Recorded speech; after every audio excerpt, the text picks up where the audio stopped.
Biologia redox. Essa é uma área que cresce muito, já é bastante tradicional dentro da pesquisa com bioquímica e ela tem alguns termos que certamente vocês já conhecem, não é uma novidade propriamente dita, mas muito da aplicação desses termos, desse conhecimento, ainda é algo confuso na sociedade em geral.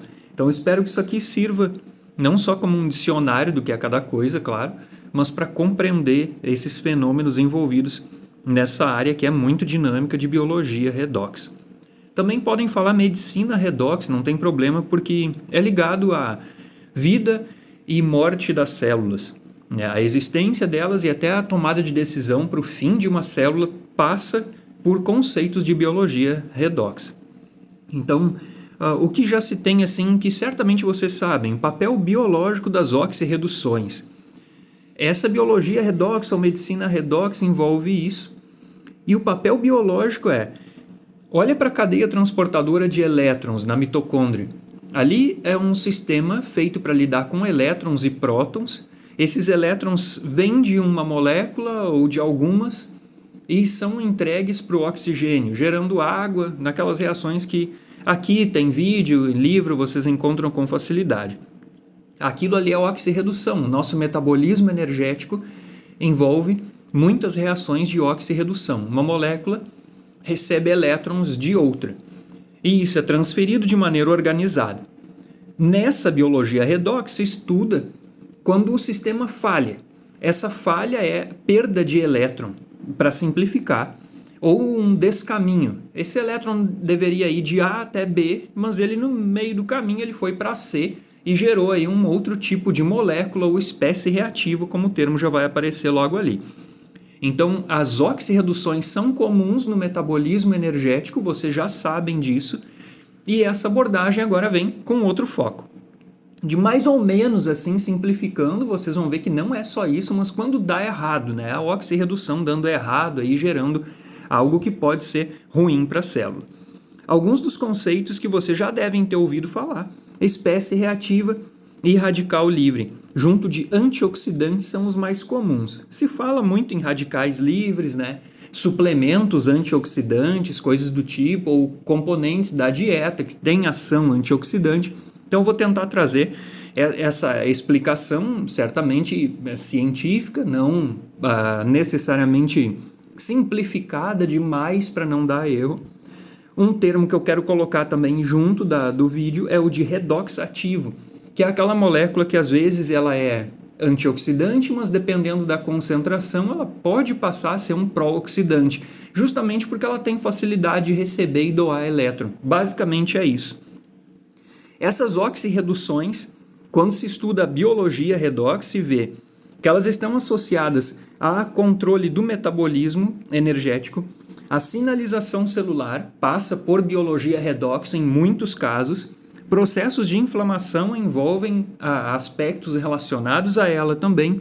E a sobrevivência e a morte da célula, como eu citei antes, envolvem, em alguns casos, e de forma muito importante, isso é muito relevante, a aspectos da biologia redox. Então isso aqui é uma introdução ao que está por vir. A espécie reativa é mais um termo genérico para aquelas moléculas que são agentes oxidantes. Então, é usado para definir os agentes oxidantes que podem ser espécies reativas de oxigênio, espécie reativa de nitrogênio, de carbono e de outros vários tipos. Elas apresentam propriedades diferentes, já se vê, né? Se está dizendo que uma espécie reativa é de oxigênio, outra é nitrogênio, então já se sabe que a natureza química dela vai variar. Essas espécies reativas podem ter funções biológicas. Isso é que é uma coisa mais distante. O público leigo geralmente imagina que radical livre, espécie reativa, né, quando chega a falar assim, é algo apenas ruim. E elas têm função biológica. Dá para resumir muito que, felizmente, a gente se mantém vivo e bem também graças a elas. Não é só em relação àquilo que vem da dieta, né, dos alimentos, carboidrato, aminoácido e etc. Mas as espécies reativas têm funções para manter as células vivas e o organismo funcional. elas podem sim modificar macromoléculas, né? Essa alteração em macromolécula é algo que pode ser biológico ou fisiológico. Resumindo muito, né? Assim, tentando simplificar, é algo bom, né? É necessário. Então eu coloquei aqui o melhor termo, funcional. Ou pode ser algo nocivo, que causa dano, lesão a nível molecular e pode comprometer a célula. Então, de novo, espécie reativa tem uma natureza oxidante. Tem. Isso quer dizer que é ruim e vai matar a célula obrigatoriamente? Não, elas têm funções. Justamente por essa reatividade aumentada, ela é usada como uma ferramenta em sinalização celular, causando oxidação de um alvo específico, por exemplo, que vai emitir um sinal. E aí eu tenho uma cascata de sinalização celular, onde uma molécula, entre aspas, avisa a outra de que algo está acontecendo. Uma resposta à mudança no meio, pode ser algo do meio, que é então externo à célula, ou uma mudança dentro da própria célula. Depois eu volto nisso aqui, não quero simplificar muito agora, né?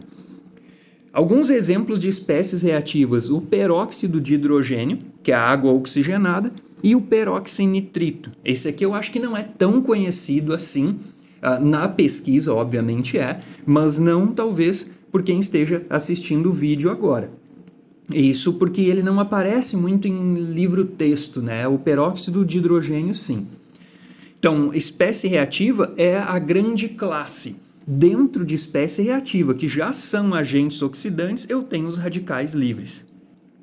E aí, conceito de radical livre vem numa boa parte da bibliografia dos principais autores dessa área, tá? Isso aqui não é referência, assim, qualquer referência, com todo respeito, claro, mas é o pessoal que ajudou a definir esses termos de o que é espécie reativa. Eles participaram ali das pesquisas que descobriram papéis biológicos de cada espécie reativa. Então é gente grande mesmo no meio dizendo o que é o que, né? Isso também não é uma pessoa só, que fique bem clara, a discussão entre eles e entre a comunidade científica é intensa. E aí, o que eles definem? Que o radical livre é um átomo ou molécula que tem um elétron ou mais desemparelhado. Então tem um elétron desemparelhado, está faltando elétron na molécula. Ou no íon, no átomo. Então, radical livre dá para entender isso de maneira bem grosseira, assim, responsabilidade minha em dizer isso, que é um pedaço de molécula. Ela não está completa. Então, ele é muito mais reativo. Por isso que radical livre fica na grande classe de espécies reativas, né? Todo radical livre é uma espécie reativa, porque fica naquela classe. Mas nem toda espécie reativa é um radical livre. Porque nem toda espécie reativa, como eu mostrei antes, peróxido de hidrogênio, terá um elétron ou mais desemparelhado. Em reatividade, o radical livre é mais reativo que aquela espécie reativa que não é radical livre. Que rolo, né? Mas é simples. O radical livre, então, tem um elétron ou mais desemparelhado. Espécie reativa nem sempre tem isso, mas ela é oxidante. Esse aqui também é. Então eu até botei ali embaixo, né? Já está aqui, são espécies reativas. E aí os exemplos. Vem aqui o superóxido, o nome dele, assim, radical ânion superóxido, né? O ânion porque tem carga negativa. E vem esse pontinho, ou essa bolinha aqui, para indicar que tem elétron desemparelhado. Radical hidroxil, bem famoso, porque biologicamente é o mais potente de todos, talvez não tão conhecido também do grande público, mas biologicamente não tem defesa enzimática contra ele. É um trabalho de prevenção e depois de tentar quelar ele, tentar reagir diretamente com ele para remover do sistema. Mas ele reage muito rápido, né? Na hora que é formado, praticamente já reage com quem tiver na volta. É absurdo, assim, nesse sentido biológico. O óxido nítrico, radical livre também, uma molécula com um número absurdo de funções biológicas. Isso é algo que eu vou trabalhar melhor no futuro ainda aqui. E o próprio oxigênio. Então, o gás oxigênio que a gente respira, ele é um radical livre, ele é um oxidante. E a gente usa essa propriedade dele de avidez, né, de muita vontade, assim, entre aspas, vontade, né, entre aspas, porque não é uma coisa pessoal, mas ele precisa de elétrons para uma certa estabilidade, falando isso de maneira simplificada. Então usa isso na cadeia transportadora de elétrons.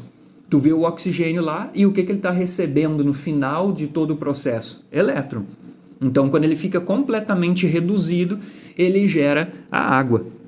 Não é assim só elétron que vai receber, certamente, né? Vocês sabem como ocorre lá, mas esses aqui são os radicais livres, então todos eles têm função biológica, tirando que esse aqui é barra pesada demais. Né? Se sabe de função biológica bem clara para todos os outros, esse aqui até se tem assim para destruição de bactéria e tal, mas é um processo bem agressivo quando se gera ele no organismo. Nesse vídeo eu quero abordar principalmente, fora a definição de espécie reativa, de radical livre, quais são as fontes, né? De onde é que vem isso aí dentro das nossas células. Porque, a grosso modo, o povo sabe, os poluentes, né? Eles fazem mal, podem gerar radicais livres, né? É verdade isso aí. Há uma contaminação, né? Eu ingeri algo contaminado, então eu passo por um período de intoxicação e eu gero radicais livres. Algumas pessoas sabem que durante a inflamação também são formadas espécies reativas e radicais livres, mas aqui eu quero mostrar bem o nome de quem está originando o quê e tentar elucidar aí por que isso acontece. Então, das fontes de espécies reativas e de radicais livres, eu vou chamar a partir de agora, vou tentar, né, lembrar disso para que eu mesmo faça certo, chamar todo mundo de espécie reativa, porque todo mundo citado aqui são espécies reativas e não necessariamente radicais livres, tá? E aí vocês sabem que quem tiver o pontinho aquele ou a bolinha é um radical livre, tem elétron desemparelhado. As principais fontes pode ser intracelular ou extracelular. Então tem algumas fontes endógenas, dentro da célula ou fora. Que fora, cara, como assim, né? Do plasma, né? Da circulação, tu pode ter algumas fontes ali. Então, de dentro da célula ou de fora. Meio extracelular também, como se fala, o fluido entre uma célula e outra, isso é extracelular. Endógeno, do próprio corpo, né? Então, a gente produz essas espécies no nosso corpo o tempo todo e não há o que vá bloquear isso. Né, o uso de suplementos nem sempre faz bem por vários aspectos, mas não tem como zerar a produção de espécies reativas, nem seria bom. Numa hipótese de ingerir um suplemento que bloqueasse de maneira milagrosa todas as espécies reativas, a formação delas, se é radicalar ou não, a pessoa morre imediatamente, porque elas têm papel biológico que é fundamental para, inclusive, as células saberem que estão vivas e funcionando. Isso é algo muito importante que já tem que ficar de função biológica dessas espécies reativas. Então, dentro do meu corpo, eu vou formar dentro da célula, fora dela. Algumas dessas espécies reativas vêm do ambiente, são exógenas, portanto, porque tem uma lista de fontes, como eu vou mostrar depois, que são importantes na nossa existência, né? Como o nosso estilo de vida pode nos colocar em maior ou menor risco quanto aquelas fontes ambientais. E aqui intra e extracelular já fica claro assim, é na saúde e na doença, né? E certamente o que eu falei no início de medicina redox é algo que fora do país é muito forte. Se fala nisso mais comumente do que aqui. Então a medicina redox estuda tudo aquilo que é da biologia redox, voltado aí principalmente para doenças, né? Tem ali tratamentos que são antioxidantes, mas não uma coisa fútil. É algo muito bem documentado, muito bem estudado, que tem aí uma aplicação no tratamento de doenças, porque nessas doenças tem um distúrbio redox. Já fica com esses termos aí também, que isso aqui é bem legal, tá? É uma área que só cresce, né? Eu vejo aí a longo prazo um crescimento absurdo ainda para a biologia redox. A importância ou relevância de cada fonte depende do tipo celular e do contexto. Claro, né? Isso aí vocês já sabem. É como uma via metabólica. Essa é muito importante no hepatócito durante o estado alimentado. Essa aqui é muito importante para a hemácia o tempo todo. Então já estão acostumados com esse discurso que parte de mim de colocar a coisa num contexto.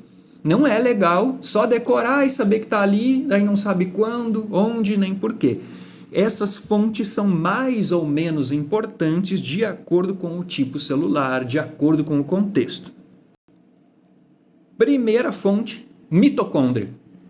Só podia ser, né? Antes eu já tinha citado a cadeia transportadora de elétrons e o uso de um radical livre na nossa respiração. Ávido por elétron, então vai lá e toma. Na cadeia transportadora, complexo 4, recebe elétron totalmente reduzido, vira água, vai embora, levou aqueles elétrons e permite que o sistema continue oxidando o combustível.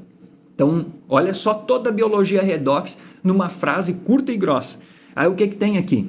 O pessoal que pesquisa isso aqui, felizmente, né, que para eles tem bastante recurso, fico feliz com isso, que me ajuda a fazer criar um material bom para vocês, confiável. Foram lá, pesquisaram, já se sabe há algum tempo que o complexo 1 produz superóxido, esse aqui é o radical livre, então superóxido, para o lado da matriz mitocondrial. Então os caras já sabem até para que lado vai. Eu acho isso muito legal. Não é assim tão simples, tá? Porque a reatividade é muito alta, não é uma molécula estável, é um pedaço de molécula, né? Eu estou falando assim, eu sei que é muito grosseiro, mas eu estou falando desse jeito. Essa coisa, então, tá ali para deixar de existir e eles sabem até para que lado vai. Isso ajuda muito a saber onde que eu posso ter uma lesão na organela, porque existe daí esse termo, né? Lesão mitocondrial, um dano que aparece nela, gerando uma disfunção. E aí agora vocês vão receber essa informação de que o complexo 1 da nossa querida cadeia transportadora de elétrons pode gerar radical superóxido, ou chama só de superóxido. Complexo 3 vai produzir superóxido para o espaço intermembranas, aquele espacinho entre a membrana interna e a membrana externa, e também para a matriz. Então, mais uma informação legal. A mitocôndria é uma fonte de radical superóxido. Quando? O tempo todo. Aumenta a produção de superóxido em algumas circunstâncias fisiológicas, como na atividade física, e algumas mais relacionadas a patologias, a doenças e intoxicações. Então, quando fala em intoxicação mitocondrial, que já tem vídeo aí também no canal, fiz há bastante tempo, é uma coisa que eu trabalho com isso, editei, organizei livros sobre isso. Então, a intoxicação mitocondrial leva a aumento na produção de espécies reativas e ainda mais desse tipo radicalar. Fisiologicamente, então, isso ocorre repetindo o tempo todo, mas numa concentração baixa e que as enzimas antioxidantes, que eu vou trazer em outro material, conseguem dar conta e anular o efeito de acúmulo do superóxido. Outras fontes ainda dentro da querida mitocôndria, a famosa alfa-cetoglutarato desidrogenase e a outra igualmente famosa piruvato desidrogenase. Essas duas, né, a alfa-cetoglutarato é do ciclo de Krebs e a piruvato desidrogenase é daquela fase preparatória, piruvato a acetil coenzima A. E elas formam o peróxido de hidrogênio, a água oxigenada. Então, essa espécie reativa não é um radical livre, mas é um oxidante formado aí pelo ciclo de Krebs e por enzima preparatória dele. Então, vejam que isso é importante, ocorre então o tempo todo, e para essas duas se fala que esse peróxido de hidrogênio é usado para sinalização celular também. Então, está sendo estudado ainda, mas muito legal. Uma fonte de peróxido dentro da mitocôndria, mas que é uma defesa antioxidante, é a superóxido dismutase dependente de manganês, MN-SOD. Ela converte, melhor dizendo, superóxido que está ali em peróxido de hidrogênio. Então ela é uma enzima antioxidante, uma defesa antioxidante dentro da mitocôndria, mas ela gera peróxido. Então, só para vocês olharem para uma espécie reativa sendo produzida por uma das organelas mais famosas da bioquímica e dentro da fisiologia também da biologia celular. É difícil não se encantar com a mitocôndria por tudo que ela faz, né? O ATP, papel no metabolismo, anabolismo e catabolismo. Então, aí mais um papel para a mitocôndria na biologia redox da célula. Agora, peroxissomos não tão famosos, né? Indiscutível, Mas obviamente importantes, né? Porque se eu digo que se está dentro da célula, existe nela durante toda a vida da célula, ou maior parte da vida dela, então é óbvio que é importante. Biologicamente, todo mundo é importante ali, quanto às organelas, mas algumas têm aquele apelo maior. A beta-oxidação que ocorre no peroxissomo, talvez vocês encontrem como beta-oxidação peroxissômica ou peroxissomal. Vai depender de como foi traduzido, esse aqui é mais do inglês mesmo, né, direto, e esse é já no português. Então, essa beta-oxidação gera peróxido de hidrogênio. Então, sempre que eu usar o peroxissomo na beta-oxidação, vou gerar muito dessa espécie reativa. Outras reações que ocorrem nessa organela geram superóxido e hidroxil. Então, o hidroxil talvez seja uma coisa mais indireta e o superóxido mais direto, partindo de cada reação. É um conjunto, né? Mas se olhar em livro de bioquímica básico aí mesmo, vai ter a beta-oxidação e vai ter esse produto lá. É um produto, então, da beta-oxidação. Comparada com a mitocondrial, que não forma isso. Só para lembrar, já tem vídeo aí também para quem precisa. Mais uma organela que produz a espécie reativa pra caramba, retículo endoplasmático. Aí esse aqui é outro que não aparece, sim, diferente de mitocôndria, que até talvez encontrem ali o papel dela em biologia redox, nisso que a gente está vendo agora. Encontrem o peroxissomo por causa da oxidação de ácido graxo, que forma peróxido de hidrogênio. Retículo endoplasmático é mais complicado de achar em livro. Né? Então isso aqui é muito da literatura científica que vem sendo publicada, nos artigos, né, que vem sendo publicados, nos livros como esses que eu já organizei alguns, aí vocês têm acesso, já divulguei isso. Então se tem ali trabalho com muita gente de pesquisa do planeta todo, e aí tem pessoal que está focado em retículo endoplasmático, na saúde e na doença. Então eles mostram isso, né? Ele como uma fonte importante de peróxido de hidrogênio. Isso porque o retículo trabalha na síntese de proteínas, pelo menos o retículo rugoso, como vocês já sabem, né? E aí, ali, para criar a ponte de sulfeto, sabe aquela? Eu não sei se eu coloquei aqui, porque eu mesmo não estou enxergando, mas essa aqui, SS, né? Com cisteína, uma com a outra. Então, para formar uma ponte de sulfeto, que é uma ligação covalente, eu tenho a formação para cada uma criada, uma molécula de peróxido de hidrogênio vai surgir. Então é muito peróxido de hidrogênio que é produzido no retículo endoplasmático. Se sabe também que essa organela tem associada a ela uma enzima que é cada vez mais famosa, chamada NADPH oxidase. Também chamam de NOx, NOx. As isoformas 4 e 5 aparecem no retículo. Tem isoforma de membrana plasmática, isso aqui é arma, né, no sistema imune, em algumas células pelo menos, e essa que aparece no retículo pode formar peróxido de hidrogênio e radical superóxido. Então, já mais uma informação, né? NADPH oxidase não é só de membrana plasmática, ela aparece também em organela. Fonte importante aí, retículo endoplasmático. Da família, da superfamília, né? Porque essa aqui é gigantesca. Quem estiver estudando farmacologia ou vai estudar a toxicologia, então nem se fala, vai ler sobre a CYP450, citocromo P450, a superfamília dela, com algumas isoformas que produzem peróxido de hidrogênio e radical superóxido também. Então essas duas trabalham na biotransformação de fármacos, de xenobióticos. A CYP2E1 trabalha no metabolismo do etanol, quando a concentração dele é muito elevada. Então se tem também não só álcool desidrogenase, mas a CYP2E1 trabalhando no metabolismo dele, e lá vai gerar espécie reativa, radicalar e não radicalar. Então isso a gente vê nas reações que geralmente o povo chama de desintoxicação.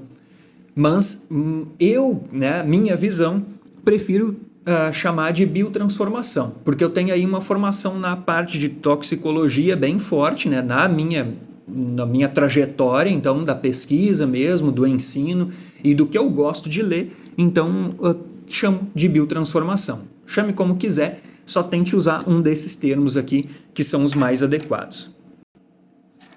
NADPH oxidase, como eu disse, cada vez mais famosa. Aparece aí com uma importância biológica bastante elevada em neutrófilo e macrófago, lá na membrana plasmática deles, produzindo superóxido para destruir agente patogênico, principalmente bactéria, né? Pelo tamanhinho ali, eles se entendem bem. Então isso aqui é realmente um tiroteio químico, é uma arma química que o sistema imune usa para destruir aquela bactéria que ele vem a abordar aí no nosso organismo. Aquelas NADPH oxidases do retículo que eu citei antes, só para ficar na mesma lista, eu reforcei aqui, tá? Mas é o mesmo que eu tinha acabado de falar para retículo endoplasmático. Então, tentem assim enxergar o retículo também, repetindo isso. Por que está repetindo dele? Porque não está em livro. NADPH oxidase a gente encontra no Marques, aí tem um capítulo que fala sobre espécies reativas, um capítulo voltado para isso, e eu não lembro agora, pelo menos, de outro livro de bioquímica que tem um capítulo para eles.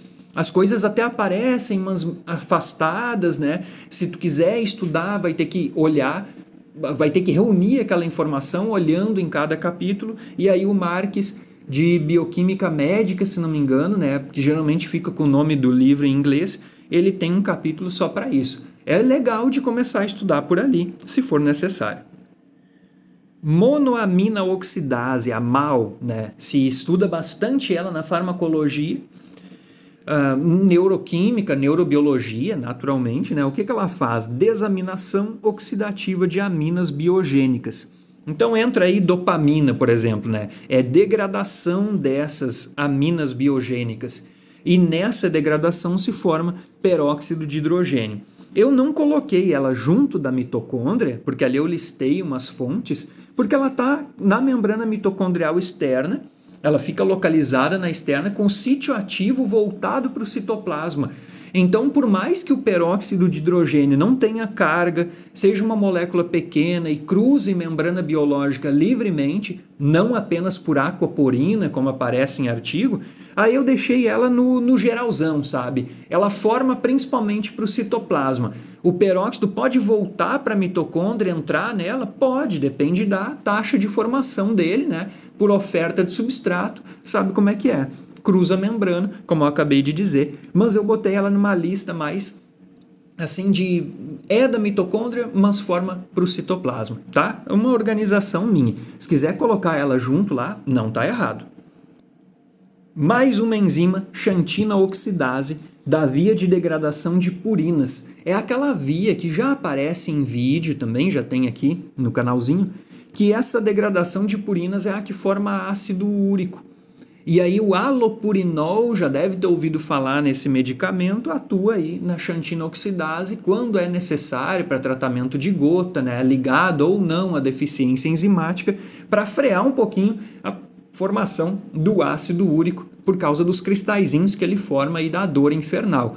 Então, durante a degradação de purinas, xantina oxidase gera peróxido de hidrogênio e radical ânion superóxido, ou só superóxido.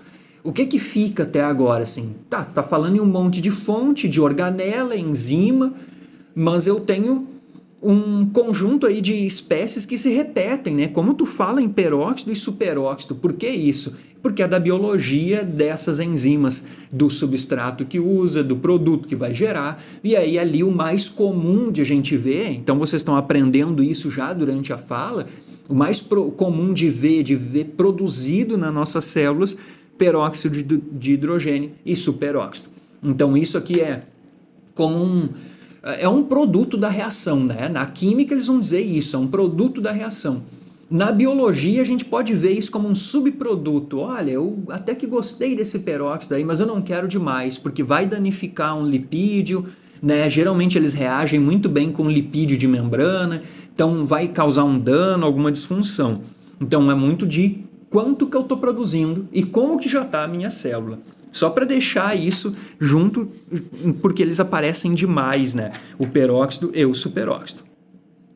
Óxido nítrico sintase. Então, a NOS, né? Até vou colocar aqui, geralmente o pessoal chama ela assim. As isoformas, vocês encontram isso também em livro aí de imunologia, acho que alguma coisa em histologia, biologia celular, bioquímica, como eu citei de novo, o Marx tem isso, se não me engano, o Devlin. Ela não é assim tão surreal, né? Ela já está no nosso meio. Dependendo do curso também da pessoa que está assistindo, tu vai ver ela em um momento ou outro, porque é um alvo, né? Ou pelo menos essa via que está aqui embaixo, que eu já vou mostrar, agora aparece melhor. Ela é um alvo farmacológico, ou terapêutico, ou seja lá que nome quiser. Isoforma endotelial de vaso sanguíneo, né? Não esqueça o que é endotélio. É a parede de um vaso. É um tecido do tipo epitelial. É a voltinha, né, para fechar o cano. Induzível e neuronal. Então aqui são as formas que aparecem no organismo. Tem mais coisa aqui, isso aqui não é tão simplesinho assim. Eu vou simplificar agora, mas eu prometo que eu vou voltar nessa enzima porque eu gosto muito dela aí, né, do papel biológico. Então, L-arginina, a citrulina é a reação mediada por ela, consumindo NADPH e oxigênio e formando óxido nítrico. Esse aqui é um dos que fica bem claro assim, não, isso não é um subproduto, né? Como eu falei antes em relação a um contexto mais biológico, né? O óxido nítrico tem muitas funções. Neurotransmissor, na vasodilatação, é visto como um hormônio gasoso, um sinal muito forte não só para ataque, né, de bactéria, ou direta ou indiretamente, mas essa reação da óxido nítrico sintase é muito importante para gerar em determinadas regiões do organismo um óxido nítrico que vai atuar localmente. Como ele é reativo, ele não vai muito longe, então é uma comunicação, né, pertinho. Não vai ser de, sei lá, eu vou formar no dedão do pé e ele vai atuar no meu fígado. Não é assim. Antes disso ele já reagiu lá pelo pé mesmo. Então é bem rapidinho o modo como ele reage com quem estiver na volta. E vocês vão ver mais uma aplicação para ele nesse vídeo ou em um próximo. Então, L-arginina, citrulina, esses aminoácidos vocês já conhecem, né? L-arginina aí aparece lá no ciclo da ureia, a citrulina também. Vocês já leram sobre isso em aminoácidos essenciais, não essenciais, compõem ou não compõem proteína, essas coisas aí, tá? Um aminoácido transformado no outro, gerando o óxido nítrico. E é bom que eu não tenha uma superprodução dele, porque aí ele vai originar radicais livres também, espécies reativas que podem ser um problemão aí para proteínas especialmente. A gente estava olhando organelas, estava olhando a enzima, né, a óxido nítrico sintase, NADPH oxidase, só que eu tenho mais fontes de espécies reativas dentro de uma célula, mais fontes de radicais livres, dentro ou fora. Aqui vai ficar mais claro ainda o que é aquilo de fora da célula. Sempre que eu tenho dopamina e noradrenalina, eu já tinha falado nelas antes na monoamino-oxidase, né? A degradação disso aqui depende de monoamino-oxidase. Da dopamina é bem legal estudar, sabe? Porque como a MAO é alvo terapêutico, ela tem papel assim bem estudado na saúde e na doença. Tem quantificação de enzima, né, publicada. Assim, é bem fácil achar informação sobre ela, se for o seu objetivo para algum trabalho, alguma coisa. Então, pega o exemplo da dopamina ali, que vai ter uma aplicação bem legal, tá? Sugestão aí de como aplicar a didática. Eu não vou agora entrar muito nisso, né, porque viram que o tempo já passou. Dopamina e noradrenalina podem sofrer, fora aquele processo lá da degradação pela monoamino-oxidase, uma reação chamada autooxidação. Elas reagem em pH alcalino com oxigênio, gerando uma quinona a partir de cada uma delas, e quinona é um tipo de molécula bem reativo. Então reagiu com oxigênio. Imagina, tu tá num pH alcalino, em pH ácido, essa reação aqui é travada, né? Ela é bloqueada praticamente, fica muito mais difícil de ocorrer. E aí, numa reação de pH, em um ambiente, de pH alcalino, tu gera a partir de qualquer uma delas uma quinona. Essa quinona por si só já pode reagir com proteínas, causando modificações nem sempre boas. E um superóxido. Então, autooxidação que não envolveu a enzima. Isso é a autooxidação muito resumidinho aqui. É por isso que eu falei. Quer saber mais? Dá uma estudadinha e vai achar um material bem legal. Então a quinona pode ser problema e esse cara também, dependendo da concentração. Dopamina, então, como é que... Só uma coisa assim que eu tenho que dizer, ela fica armazenada em vesículas ácidas. Aí, num determinado momento, tu libera a dopamina e ela vai atuar ali no neurônio, comunicação neuronal e tal, e logo ela tem que ser degradada, justamente porque se deixar ela num pH que não é o ácido da sua vesícula de armazenamento, deixa ela nesse pH alcalino mais alto, portanto, ela vai reagir com o oxigênio e vai formar a quinona, que é o grande problema. Acredito, sim, que biologicamente a quinona seja mais problema que o radical superóxido, porque as nossas defesas antioxidantes são absurdas. A gente tem defesa para quinona também, mas essas aqui são, na minha visão, é algo mais rápido, mais eficiente. Então, dopamina e noradrenalina reagindo em pH alcalino com oxigênio, gerando superóxido. Glicose também pode sofrer autooxidação. Aí já viu, falou em glicose, pensa sempre em diabetes, em resistência à insulina, que já vai aprender duas coisas com uma só.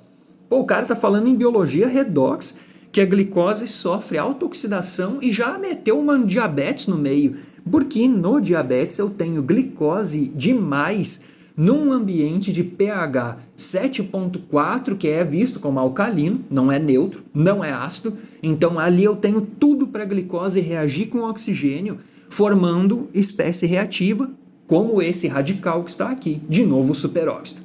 Então vejam como é fácil formar superóxido.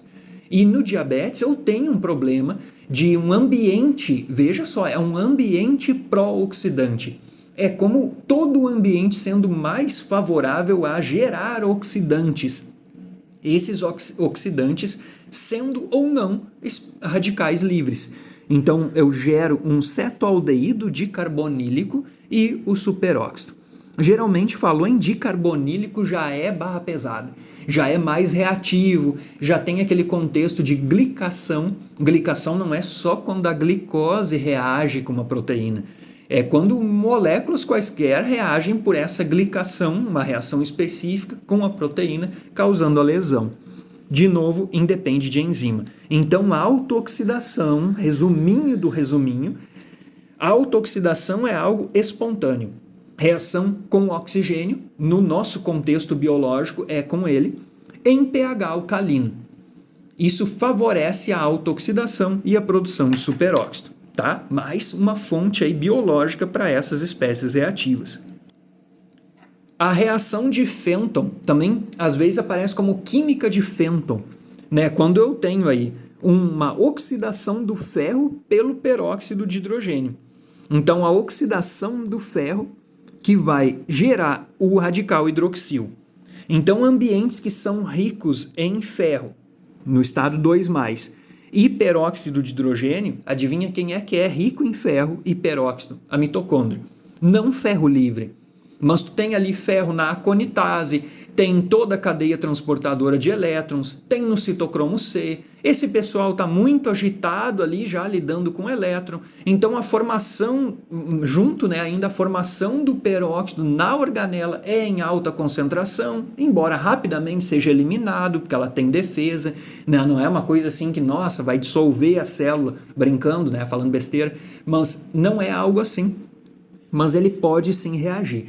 É dar um peteleco numa mitocôndria e ela já vai formar muita espécie reativa, porque já é uma bomba armada.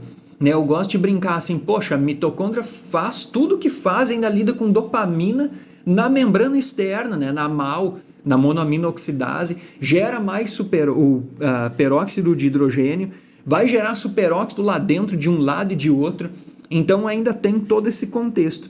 Metal de transição pode ser um problema nesse contexto aí de formação de hidroxil. Então, pela reação de Fenton e depois vai aparecer a de Haber-Weiss. Aparece também reação de Fenton para cobre, né? Papel na intoxicação, geralmente fruto aí de contaminação ambiental. Cobre também pode fazer uma participação parecida com essa do ferro. Reação de Haber-Weiss também bem parecidinha, né? Na verdade, ali com a de Fenton, só que essa aqui é do inglês, assim, eles chamam dirigida, né? É direcionada, mais ou menos isso, pelo superóxido. É como uma reação de superóxido com peróxido de hidrogênio formando hidroxil. A moral da história é, se tu tem um ambiente que seja um gerador de ferro livre por algum motivo, ou que tu tenha uma habilidade de o peróxido de hidrogênio interagir com o ferro do sítio ativo de uma enzima ou da proximidade com ele, né, que componha essa enzima, então tem o risco de formar o hidroxil, porque eles se aproximaram e eu tenho como essa reação ocorrer. Então não é assim tão difícil, tá? Isso aqui é coisa que aparece, de novo repetindo, na saúde e na doença. Um desequilíbrio para um lado e eu já vou ter um problema. De fonte biológica, então endógena, né, melhor dizendo, intra ou extracelular, são aquelas ali as mais comuns. Como eu disse, não tão fácil de encontrar na bibliografia, né? Por isso eu tento aqui trazer algumas coisas que não estão em livro apenas, né? Tem uma literatura maior por trás. As fontes exógenas, o que vem de fora, então, raio ultravioleta, poluentes, radiação, preparo dos alimentos, o cozimento, assar um alimento, isso tudo é um conjunto de fontes de espécies reativas, radicalares ou não. Então eu tenho isso, sei lá, de um contaminante no alimento, né? Então ele mesmo pode, durante o processo de biotransformação, como foi visto antes, gerar um peróxido de hidrogênio, ou ele vai atuar numa mitocôndria, causando uma disfunção. Então a intoxicação mitocondrial envolve o desequilíbrio redox, com aumento na produção de espécies reativas, são coisas do tipo que vão levar a um aumento na produção dessas espécies oxidantes, né? Um termo mais geral. Essas fontes aqui eu quero trazer ainda, mas num vídeo à parte, né? Vejam que já deu aqui, pela minha conta, 40 minutos para mais de uma fala que eu achei que ia ser simples, mas não é. Quando se fala em dano, se fala dano assim, causado por espécie reativa, aí tem DNA, RNA, lipídio, proteína, carboidrato, organelas e sistemas inteiros. Então, qualquer molécula praticamente pode ser danificada. Botei ali carboidrato, mas os mais estudados são assim, ó. Tem marcador de dano oxidativo para o DNA, para o RNA, para lipídio e proteína, basicamente. Os mais publicados, né? Mas dá para investigar isso, obviamente, para carboidrato.